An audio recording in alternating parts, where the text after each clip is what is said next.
வணக்கம்மா. இப்போ செய்வினை ஒரு மனுஷனுக்கு இருக்கு அப்படின்னா என்ன மாதிரியான அறிகுறிகள் அவனுக்கு இருக்கும்? பஞ்சபுத சகல பிரேத புனிதாத்மாக்கும் உங்களுக்கும் உங்கள் கூட வர ஆன்மாக்களுக்கும் கோடான கோடி பாத நமஸ்காரம். ஆத்மஞான ரகுநாத சேதுபதி மன்னரே போற்றி போற்றி. யோகஞான சித்திரம் ஜாஜகுரு சார். அம்மா, செய்வன அப்படிங்கிறது முதல்ல நல்லா தெரிஞ்சுக்கிறோங்க. செய்வனைன்னா அஷ்டமா சித்தியில் செய்வினையில் 8 வகையான செய்வினை இருக்குது. 8 வகைனா இப்படி 12 ராசிகள்னு கொண்டு போனீங்கன்னா அதுக்குள்ளே நவகிரகங்கள் இருக்குது, சூட்சமம் இருக்குது, அந்தரங்கம் இருக்குது, அப்புறம் பாதாதிபதி இருக்குது. இப்படி எத்தனையோ விதங்கள் இருக்கு இல்லையா? அதே மாதிரி 8 வகை செய்வனையிலேயே விதமான ஒரு செய்வனை இருக்குது. அது மூலவர்களுடைய முன்னோர்கள் மூதார்களுடைய செய்வனையுடைய சூட்சுமத்தை சொல்லியிருக்காங்க. கேளுங்க. எந்த மாதிரி செய்வனை இருக்குன்னா, ஒரு மனிதனை தன் வசப்படுத்தக்கூடிய செய்வனை இருக்குது. ஒரு வேலைக்கு போனால் அந்த வேலையில் எல்லாருமே அவங்களுக்கு அடிமையாக்கக்கூடிய செய்வனை இருக்குது.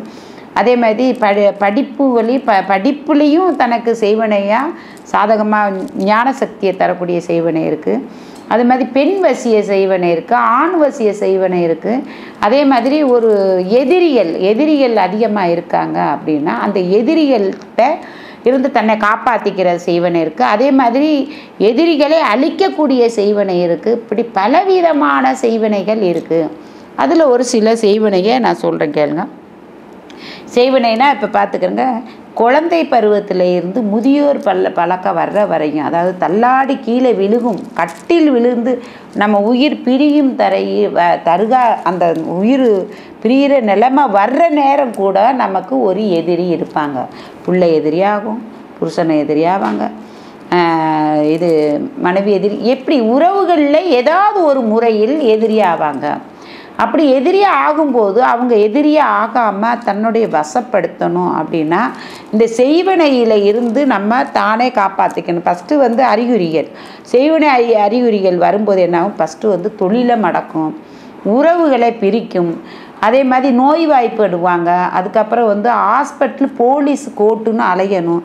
கையில் வச்சுருந்த பணம் நீங்கள் இரும்பு பெட்டிக்கில் பூட்டி வைத்திருந்தாலும் சாவி உங்கள் கையில் இருக்கும், ஆனால் இரும்பு பெட்டிக்கில் இருக்கும் பணம் காணாமல் போய்விடும்.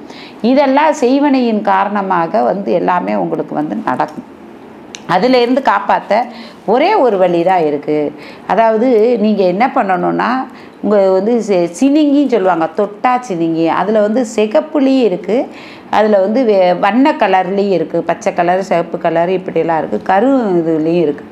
அதில் சிகப்பு இந்த தொட்டா சினிங்கி என்ன பண்ணணும், அவங்கவுங்க நட்சத்திராதிபதி அன்னைக்கு கம்பு ஒண்டி சிலுகு செடின்னு சொல்லுவாங்க, சிலுகு செடியோடைய கம்பை கொண்டு போய் ஊண்டி, இந்த புதர்களுக்கு நடுவில் இருக்கும் சிலுகு செடின்னு சொல்லிட்டு அந்த கம்பை கொண்டு போய் ஊண்டி காப்பு கட்டணும். மஞ்சள் நூல் கொண்டு காப்பு கட்டி அதுக்கு சூட சாம்பிராணி எல்லாம் காமிச்சு பூஜை பண்ணி அதில் இறைவனுடைய மந்திரத்தை சொல்லணும். ஓம் கிரீம் கிரீம் கிரீம் கிரீம் ஹீம் மம சத்ரு நசாய நசாய ஹீம் பட் ஸ்வாக. இந்த மந்திரத்தை நீங்கள் சொல்லும்போது சத்துரு என்றால் விரோதிகள், தீயவர்கள், எதிரிகள், நமக்கு தீமை செய்பவர்கள், அவர்கள் தனக்கு வசமாவார்கள் அப்படிங்கிறதுக்கு தான் பொருள். இதை நீங்கள் செய்தியனாக்கும் உங்களுக்கு இந்த இதுகள்கிட்ட இருந்து நம்மளே காப்பாற்றிக்கலாம். எதிரிகளிடத்திலிருந்து வசியப்படுத்தக்கூடியது வசியங்களில் இதுவும் ஒரு விதமான வசியம். இது பலவிதமான வசியத்துக்கும் மந்திரங்கள் உண்டு, மைகள் உண்டு.